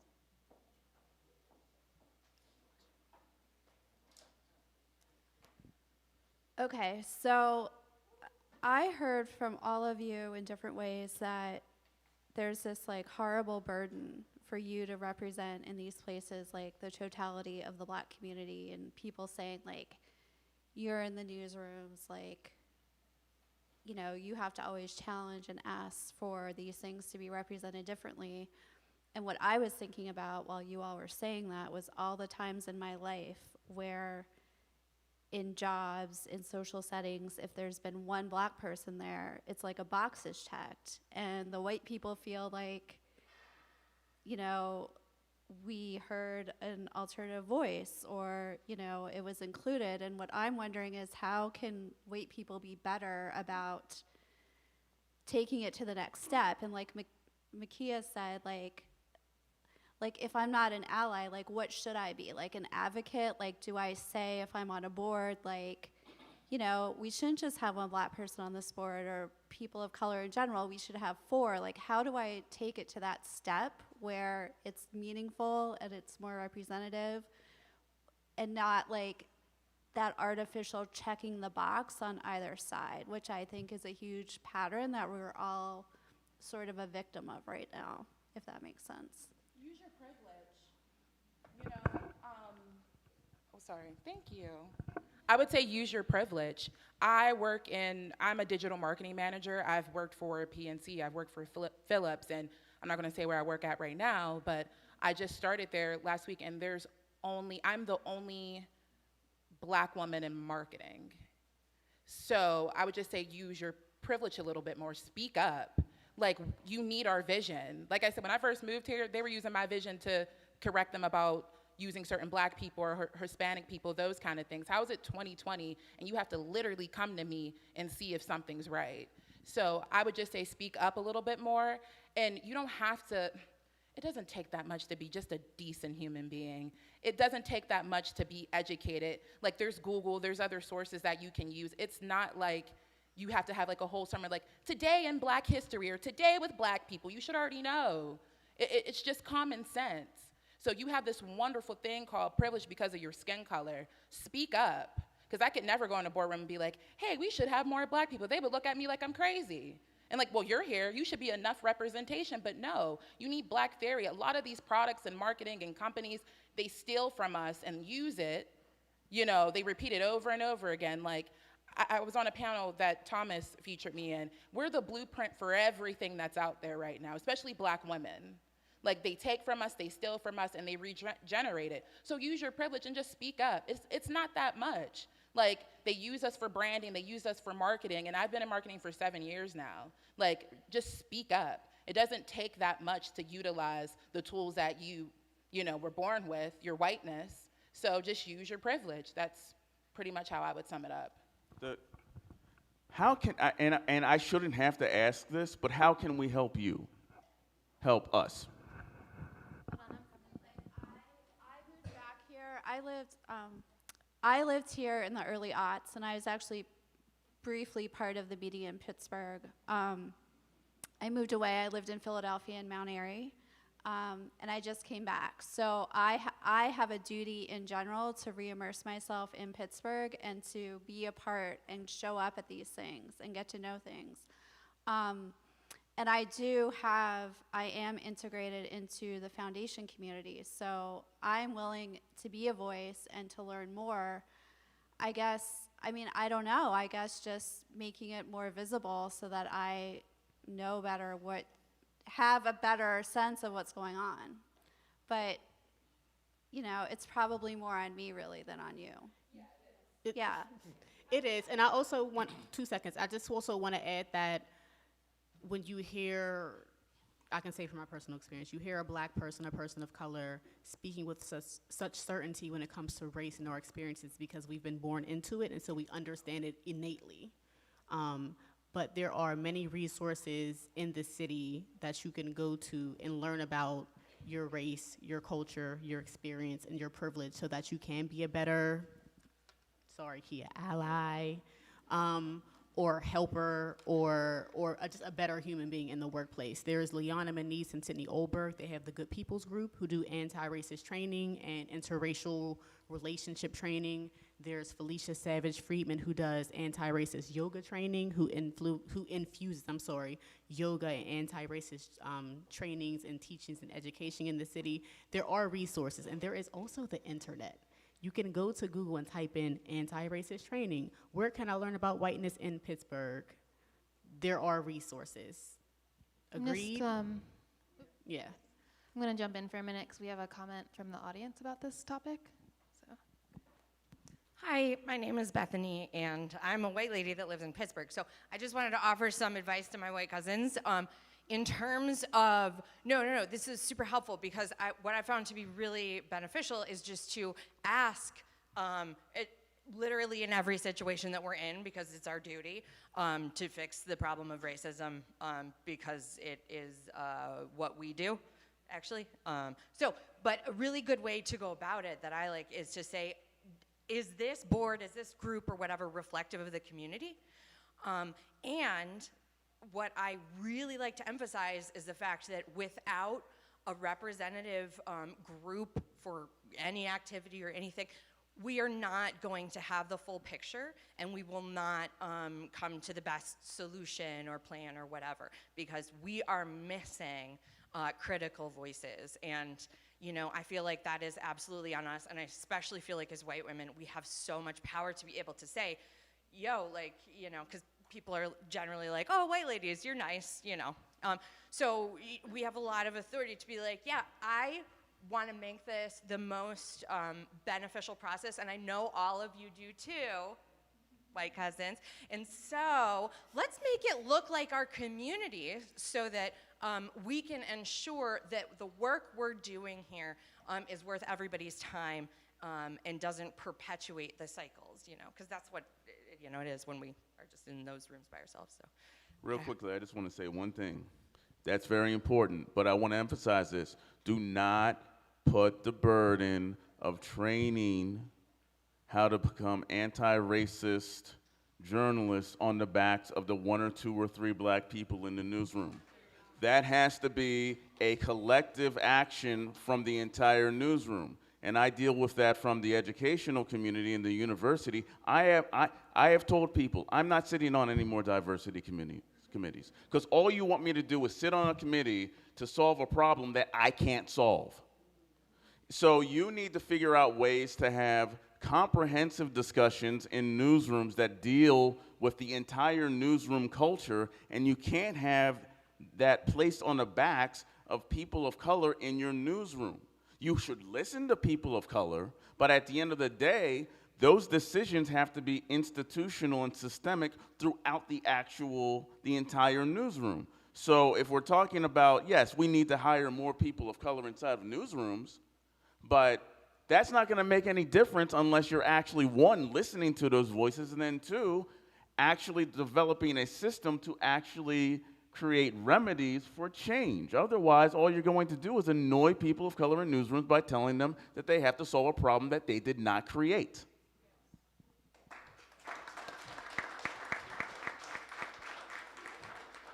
My name is Richard Edmonds. I'm a native Pittsburgher, and my first job was with the Pittsburgh Press. One thing I'll make a suggestion on is try reading your newspaper standing up and having it on your coffee table or dining room table. And think about the slant on what the newspaper was. Reading newspaper, standing up, looking down on it is going to give you a new perspective. A few other things. One question to the whole room and to the panel. When you think of Pittsburgh, we have the media darlings. You have about maybe, I'll just say 10.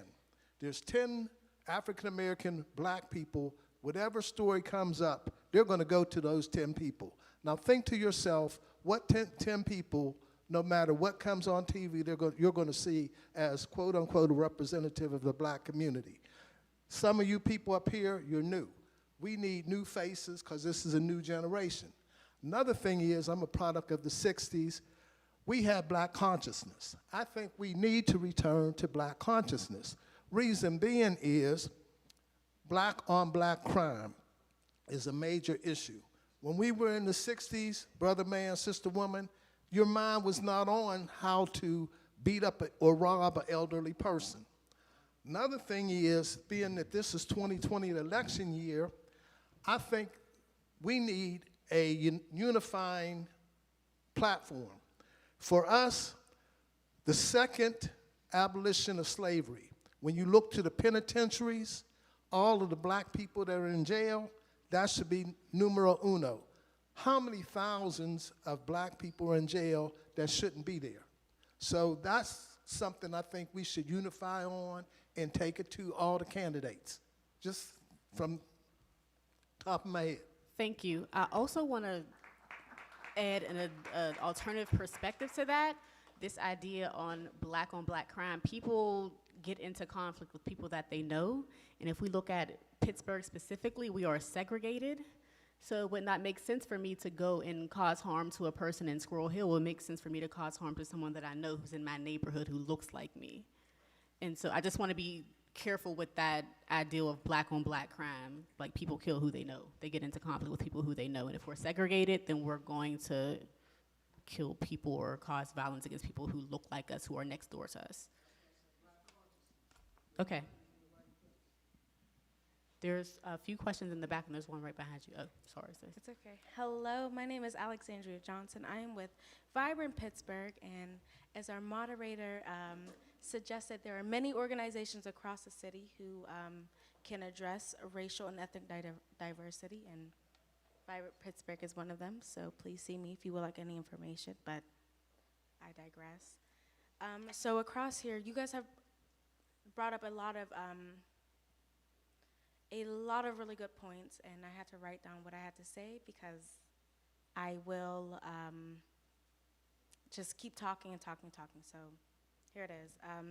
So the Pittsburgh Gender Equity Commission released a report which analyzed readily available data pertaining to racial and ethnic demographics as it pertains to the city of Pittsburgh.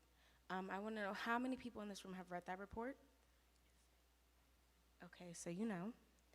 And there were a lot of corporate organizations who have seen the report, who are members of our organization, so we have access to, which directly implicated them. And they are able to work and reply in silence because there isn't any stress from the broader community. And I have to stress the point that the majority of the room has read that report.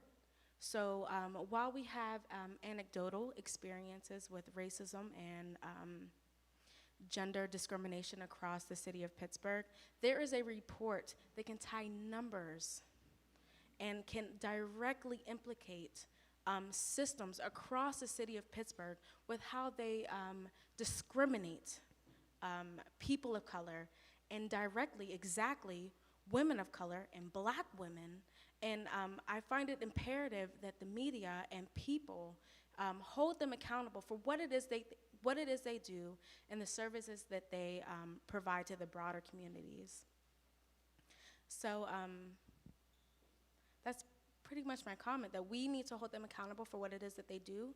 And as the media, I don't want to see this report die, because there's so many people and there are things that you report on every day that coincide with the data that they reported. We cannot let this die. And if there is not enough report, and again, I work with Vibrant Pittsburgh, where we have a lot of corporate members who are directly implicated. I have to say this because everything that the reports touched on are our members are directly implicated in the treatment of black women and people of color in the city of Pittsburgh.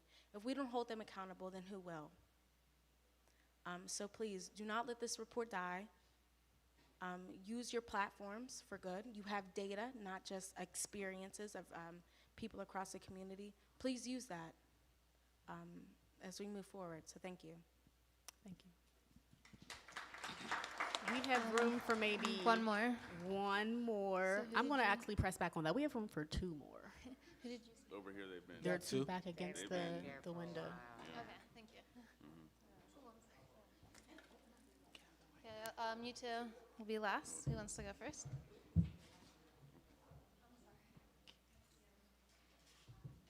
Hi, I'm Monet. So, as a senior who's at Point Park, one of the main things that I have been struggling with is just breaking into an industry, into the reporting industry in general, because it's so hard being at a PWI, you know, having so many black professors. I've never had a black professor, so it's hard for me to really learn how to be a unique reporter, you know, just how to be myself. I've had professors tell me how to do my hair, how to put my hands on the desk, how to dress. And I mean, that's perfectly fine, but when you have a white professor telling you how to be a reporter, it's kind of hard, you know? And so for me, being at Point Park, I've been able to gradually create the reporter that I want to be. But now that I'm at the point where I want to, you know, go into the industry, it's hard for me because it's like when the managers see your pictures on your resume, they're like, no. You know, so how do I properly prepare myself? How do I go out? How do I represent myself so that I can actually get a job and, you know, be the reporter that I really want to be, basically? Were you on my show? I thought so. I thought so. You know what? First of all, I don't think you're going to have any problem. You represent yourself very well. And bottom line is this: be who you are. Work on who you are. You're not going to be me. You're not going to be anybody else. You know, work on who you are. The more comfortable you are in being yourself in front of that camera, that will come across. You have something inside of you that leaps out. The camera loves you. So work on that. And, you know, the realities are in this business, it's all subjective. You know, one news director is going to like you, one news director is going to hate you. I've had news directors say, I don't like your hair, I don't like your teeth, I don't like this, I don't like that. And for every 4 news directors that don't like you, you just have to find that one who does. And, you know, you have to be tough, because the realities are there's going to be that one who says, you're too tall, you're too short, I don't like your hair, you know. You're going to go through all of that, but you will find that one who loves you. And I know you did send me an email, and I apologize, I didn't respond to it. As soon as you started talking, I realized I didn't respond to your email. I'll own that. But we should talk about it, and I'll help you in any way that I can. Oh. I just want to make 2 quick points. One, 2 seats in front of you is the president of Pittsburgh Black Media Federation. Pittsburgh Black Media Federation has helped young journalists for decades. The second point is, prior to my job in Philadelphia, I was a journalism professor at Robert Morris University. When I left, at that time, I believe I was the only African-American journalism professor in the city of Pittsburgh, and I think no one else has been hired. So when we talk about diversity, lack of diversity inside of newsrooms, in J schools or communication schools, it is significantly worse in Pittsburgh. Hi, my name is Kiki. I am a media chick. I say media chick because I do a lot in the media. I have a job at a radio station, but my career is in media. I own a business in social media marketing. The reason I'm telling you all this is because I hold myself accountable. I hold myself accountable as a woman in the media. I hold myself accountable as a black woman in the media. If there's something that I want, if there's something that I need, I have to go out and get it. I can't blame anybody else. I was listening to the young lady and she brought up Cocopreneur and I knew her name, but immediately my ego said, well, how come she hasn't called me? How come she hasn't reached out to me? No, sis, how come you haven't reached out to her? So I fought myself.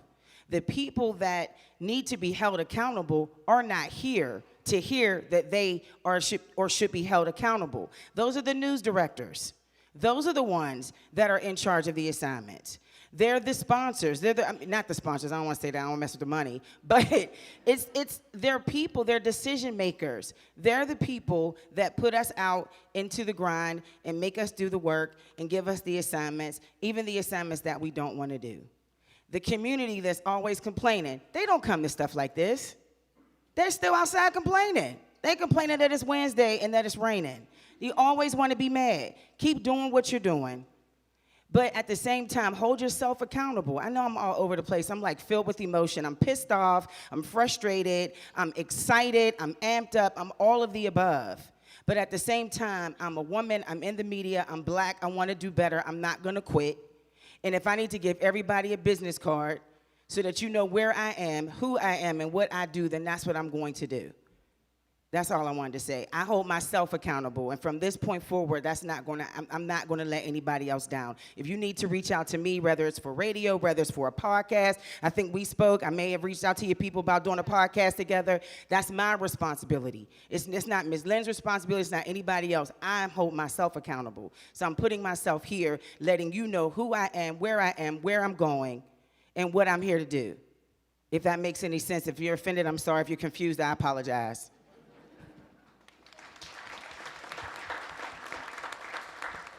So I'm going to take one more, and it's going to be this lady right here, and I'm sorry if I didn't get to you. Just didn't have time for everyone. Hello, everyone. My name is Terry Gilmore, and I am not in media. I have worked with children and families for 39 years. But I have a comment that may offend somebody, but hopefully it'll shine a light to what I think everyone is trying to say. So we got invited here, and this is the Pittsburgh Black Media event, and it's here at the August Wilson Center. And I guess all of the sponsors were listed. And you had a beautiful little reception there with fruit and a couple of little things that you could eat. And there were little plates there, and they were nice, and thank you for them. And there were some napkins, and thank you for those. But what were we supposed to use to pick up the fruit with? There was nothing there. Accountability is what I keep hearing tonight.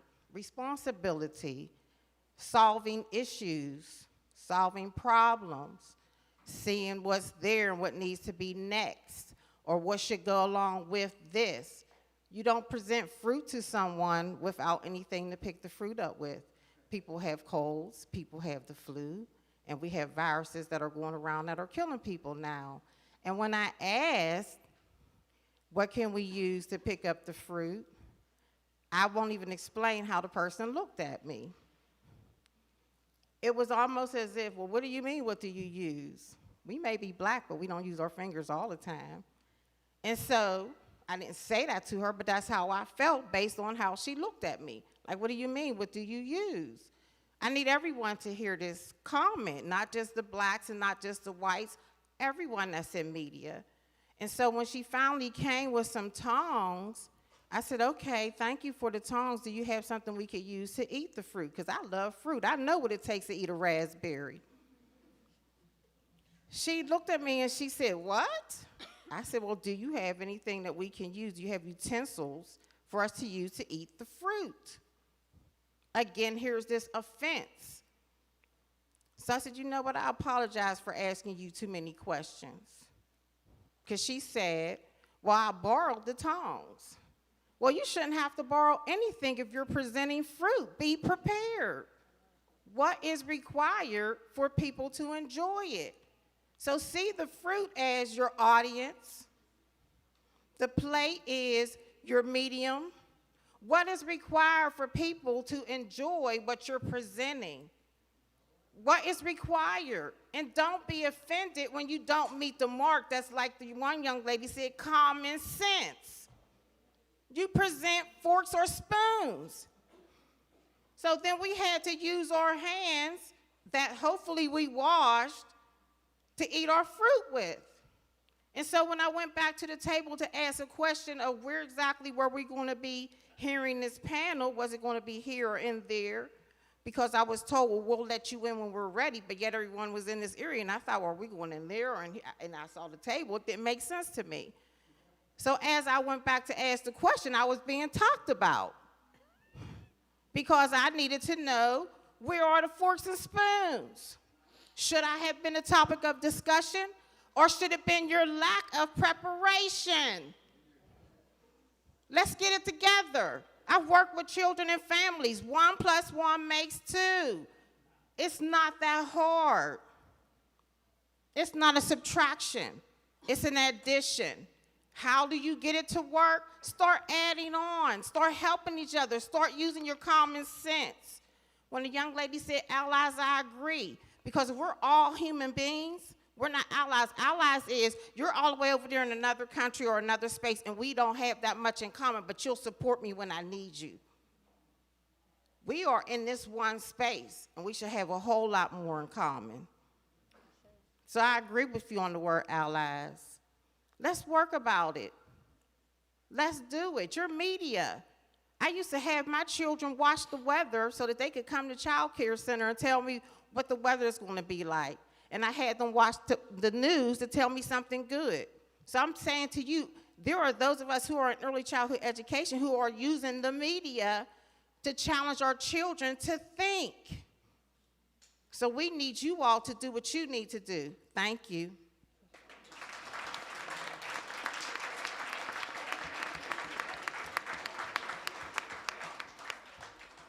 So we've heard so much from our audience this evening, so many different perspectives. Thank you for offering them all. I am going to do a shameless plug right now.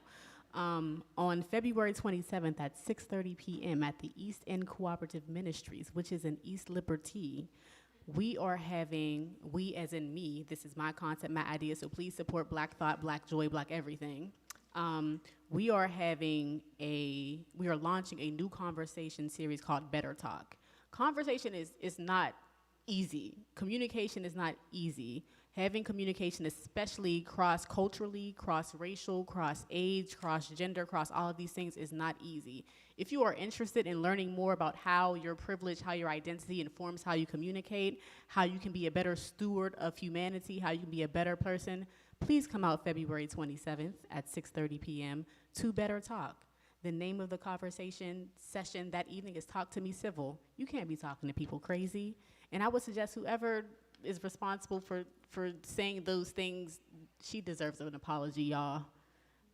Maybe pull her to the side and apologize, because it's clear that that had a lasting effect, and we don't want that to be the impression that you leave with this evening. And I apologize for you having that experience.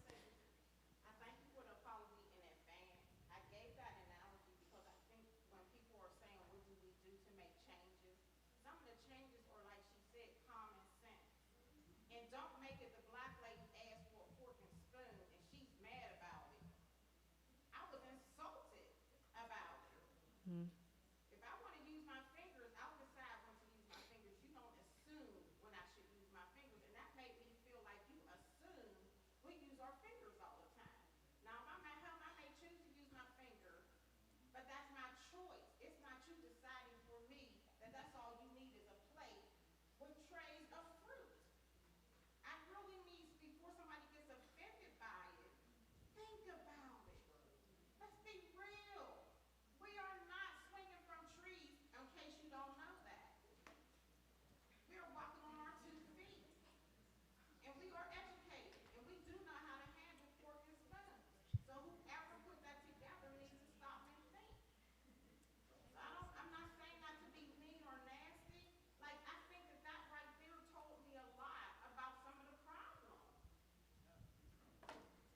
actions speak volumes.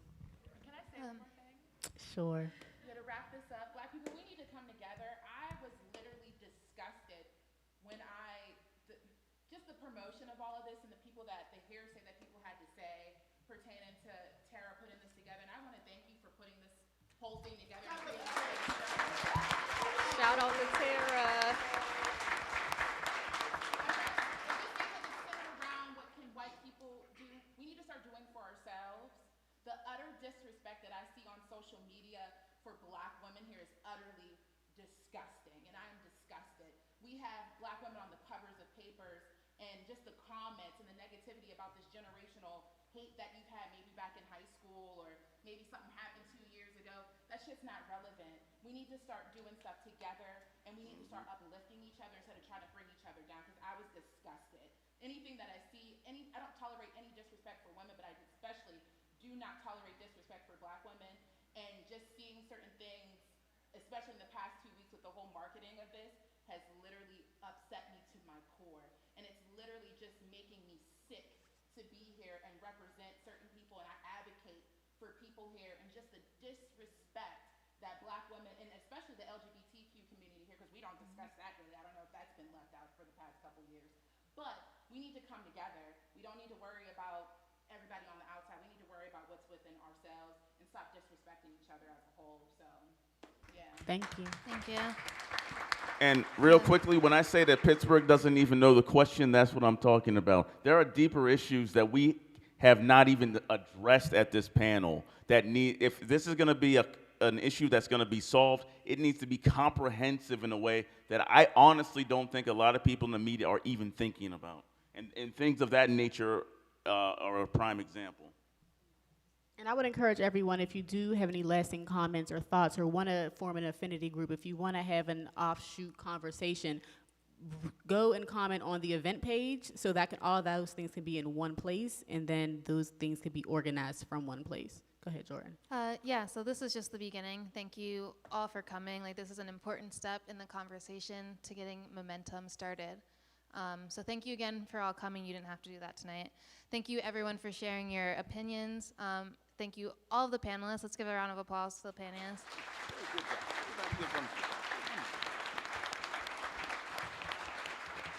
Let's thank Jordan. Thank you, Jordan. And thank you, Tara, again. So yeah, like Jordan said, if you have comments, leave them on the Facebook page, and we're trying to do more events like this, so email me, email my editor, Lisa Cunningham. We're trying to hear your opinions. Otherwise, we're not going to make change. So thank you all. Oh, also, if you have any comments you want to share, stop by the video.